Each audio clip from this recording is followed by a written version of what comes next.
I spent this week tracking every major AI announcement, and honestly, it was hard to keep up. OpenAI launched GPT-5.4 with actual computer use built in. DeepSeek is about to drop their brand new version 4 model, and Anthropic got banned by the Pentagon, but it led to a huge increase amount of users and subscribers, and Cursor just hit $2 billion in annualized revenue. Let's jump into these stories. All right, so we're starting off with a late Thursday announcement, which is GPT-5.4. OpenAI launches GPT-5.4 with Pro and Thinking versions. This is their official artwork, by the way. And it says, on Thursday, OpenAI released GPT-5.4, a new foundation model billed as our most capable and efficient frontier model for professional work. In addition to the standalone version, GPT-5.4 is also available as a reasoning model, GPT-5.4 Thinking, and optimized for high-performance GPT-5.4 Pro. The API version of the model will be available for context windows as large as 1 million tokens, which is pretty much standardized across the board. By far largest context window available from OpenAI. OpenAI also emphasized improved token efficiency, saying 5.4 is able to solve the same problem with significantly fewer tokens. And then the new model comes significantly improved benchmark results, which anytime a model comes out, the benchmark results are going to always say it's getting better. GPT-5.4 also took the lead over this benchmark, yada, yada, yada. Part of launch, OpenAI reworked the API version and a new safety evaluation to test its models on chain of thought. Now, I will say I tested 5.4 on Thursday afternoon, and I actually made a YouTube video on it. So you can see GPT-5.4 is overrated. Here's the proof. Now, I only gave 3 prompts in this example, but 2 that were kind of niche. One was, I think, easy to solve. One was a little bit more difficult, performed way worse than Sonnet 4.6. And then one of the things that was gloated in the GPT-5.4 press release was their ability for spreadsheets. Okay, great. I work with data all the time in spreadsheets. Let me see if I can clean it up.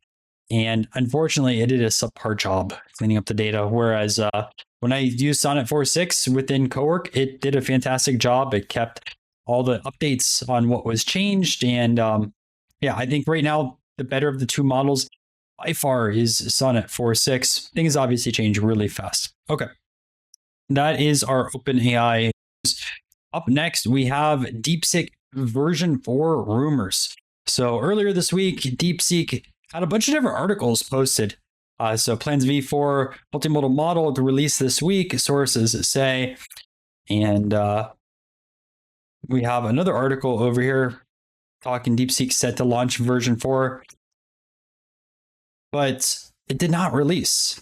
And it seems like there's a lot of mentions of version 4 as well on social media, but nothing came out of it. So maybe it's going to get pushed to next week, but something to put on your radar, because DeepSeek is a cheaper model and it tends to get a lot of hype based around how cheap it is to specifically run. Okay, next is going to be Anthropic. Anthropic had a big update where they brought memory to Claude's free plan, and they also had integration where you could take past conversations and bring them in over. And I think a lot of this was built upon the hype of people moving over from ChatGPT to Claude. And we'll talk about that story a little bit later. But you can see over here, Anthropic brings memory to Claude's free plan. It's the latest upgrade to arrive for free users. I'm not covering every single change that Anthropic has made over the week, but a lot of changes have been happening with Claude Code as well as Claude Cowork. I think by far, though, this was probably the biggest change that was all over social media. You can see Anthropic is bringing another paid feature, Claude's free tier. Next time you chat with Claude, you'll have option to have it reference your previous conversation and inform its outputs. Anthropic made this chatbot capable to remember past interactions last August before giving it the ability to memorize memories in the fall. Making memory a free feature is well timed. Earlier today, Anthropic made it easier for users to import their past conversations. So that's what I was talking about as well, past conversations with the competing chatbot to Claude. So they're really building it out where it's like, okay, if you're using ChatGPT, you're not happy with the OpenAI news, them working with the Pentagon, bring over your data, we'll help you out. It's after enabling memory, you decide to turn it off. You can either pause the feature, preserving, etc. And then Claude's enjoying newfound popularity, jumped to #1 spot, which is funny. It's another one of our news stories, so we're not going to talk about that one.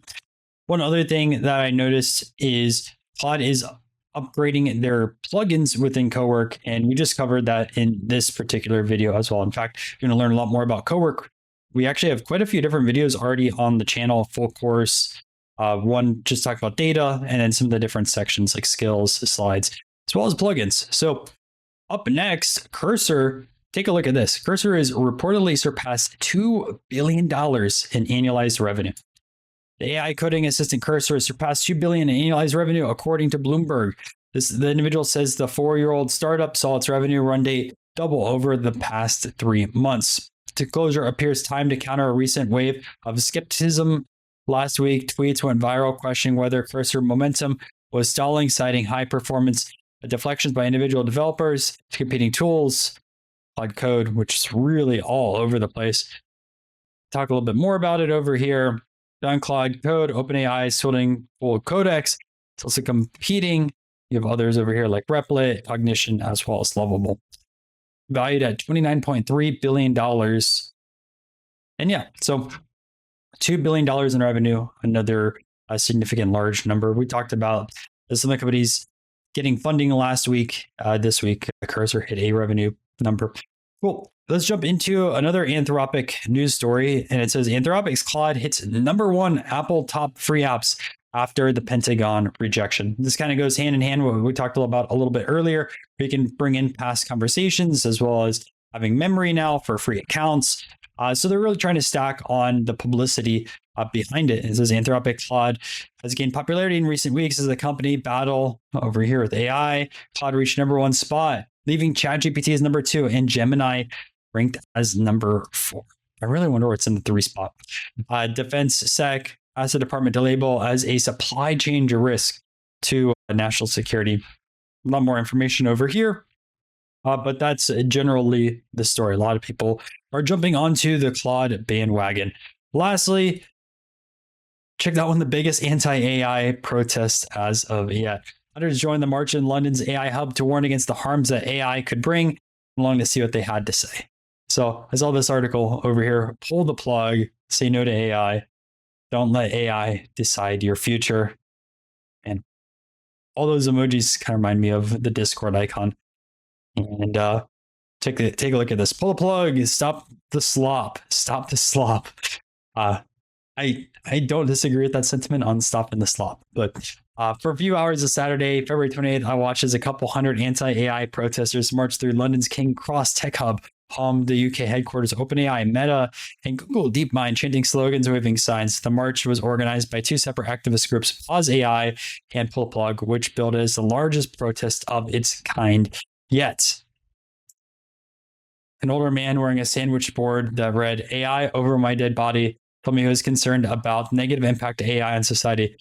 It's about the dangers of unemployment, he says. The devil finds work for idle hands.